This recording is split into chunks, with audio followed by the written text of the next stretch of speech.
নমস্কার। সমগ্র মানব জাতি কেন, পৃথিবীর সমস্ত প্রাণী প্রকৃতির এক অবিচ্ছেদ্য অংশ। আর তাদের ফুলের মতো সন্তান-সন্ততিরা, তারাও তো প্রকৃতির অমূল্য এক সম্পদ। সেই সুপ্রাচীন কাল থেকে আমাদের পূর্বপুরুষেরা বুঝেছিলেন এই প্রকৃতির অদ্ভুত অসীম এক ক্ষমতা রয়েছে, বহু রোগ আরোগ্যের ক্ষমতা। আজকে তেমনই একটা কথা বলবো বা একটি বিশেষ অসুখের কথা বলবো। অসুখ বলে ভুল হবে, একটি সমস্যার কথা বলবো। সেটা হচ্ছে চোখের মায়োপিয়ায় আমাদের যে সূর্য কিরণ বা সান রে আছে, সেটা কিভাবে ভালো করে দিতে পারে বা অনেকাংশে কমিয়ে দিতে পারে। এখন বুঝতে হবে যে মায়োপিয়া ব্যাপারটা কি। মায়োপিয়া সহজ কথায় মাইনাস পাওয়ার। যারা পড়েন তাদেরকে মায়োপিক পেশেন্ট বা মায়োপিক আইস বলা হয়। এই মায়োপিয়া বিষয়বস্তুটা খুব সহজ।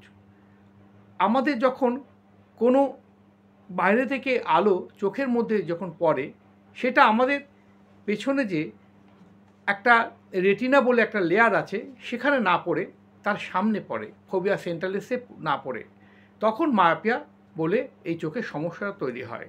চোখের এই ধরনের অনেক আরও সমস্যা আছে। হাইপারমেট্রোপিয়া আছে, সেটা আবার অন্য ধরনের।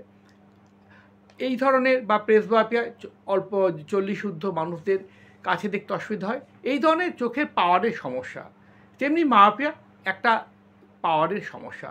বিশেষ করে এই সময়ে বাচ্চাদের এই মায়োপিয়া পাওয়ারটা কিন্তু ভীষণভাবে বেড়ে চলেছে। সেখানে এই প্রকৃতির সূর্যকিরণ কিভাবে কাজ করে, এই কথাটা আমার কোনো কল্পনাপ্রসূত নয়। আজ ইউরোপ, আমেরিকা বা আরও অনেক উন্নত দেশে তারা গবেষণা করে দেখেছেন যে এই সূর্যকিরণ বা সান রে চোখের মায়োপিয়ার ক্ষেত্রে অদ্ভুত একটা ভালো রেজাল্ট দিচ্ছে। এর বিজ্ঞানটা হচ্ছে, আমরা সবাই জানি রোদের মধ্যে বা সূর্যকিরণের মধ্যে ভিটামিন ডি থাকে। সেই ডিটা আমাদের ত্বকের মধ্যে দিয়ে যখন শোষিত হয়, তখন আমাদের চোখের মধ্যে যে রেটিনা আছে তাকে প্রভাবিত করে এবং রেটিনার নিউরন থেকে ডোপামিন বলে এক ধরনের পদার্থ বেরোয়। এই পদার্থটাই মায়োপিয়ার যে সমস্যা, অর্থাৎ চোখটা বড় হয়ে যাচ্ছে, অ্যাক্সিয়াল লেন্থ বড় হয়ে যাচ্ছে, অর্থাৎ চোখের মধ্যেখান দিয়ে যে লম্বা হয়ে যাচ্ছে, সেগুলোকে সে রোধ করে বা প্রতিরোধ করার চেষ্টা করে।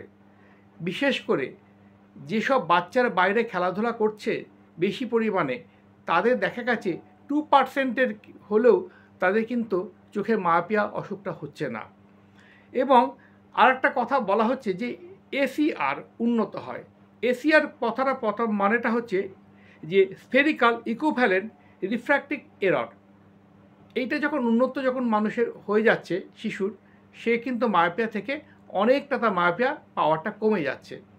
বা বিশেষ করে যাদের প্রোগ্রেসিভ মায়োপিয়া, যে ক্ষেত্রে মায়োপিয়াটা ক্রমশ বেড়ে চলেছে, সেক্ষেত্রে কোনো শিশুকে যদি 120 মিনিট অর্থাৎ 2 ঘন্টার উপরে যদি বাইরে যদি দেখা হয়, খেলাধুলা করতে দেওয়া হয় স্কুল টাইমে, তাদের কিন্তু মায়োপিয়া অনেকটাই কিন্তু সুরাহা হয়ে যাবে, কমে যাবে। আজ পৃথিবীর বহু দেশে মায়োপিয়া একটা বিরাট সমস্যা তৈরি করেছে। বিশেষ করে মালয়েশিয়ার মতন দেশ, একটা উন্নত দেশ, যেখানে 80% লোকের মানুষের মায়োপিক আইস রয়েছে। তাছাড়া কোরিয়া, জাপান, চীন, ভিয়েতনাম, এইসব দেশের মানুষেরা কিন্তু ভীষণভাবে মায়োপিয়া দেখা যায়। আমাদের দেশেও কিন্তু ভীষণভাবে মায়োপিয়া কিন্তু বেড়ে চলেছে। তাই শিশুদেরকে বেশি মানসিক প্রেশারে রাখবেন না, তাদেরকে খেলতে দিন নিজের মতন, একটু সূর্যের গায়ে লাইটটাকে লাগাতে দিন। দেখবেন চোখের এই মায়োপিয়া সমস্যাটা কিন্তু আস্তে আস্তে কমে যাচ্ছে। ভালো থাকবেন সবাই। কল্যাণ পাল বলছি। নমস্কার।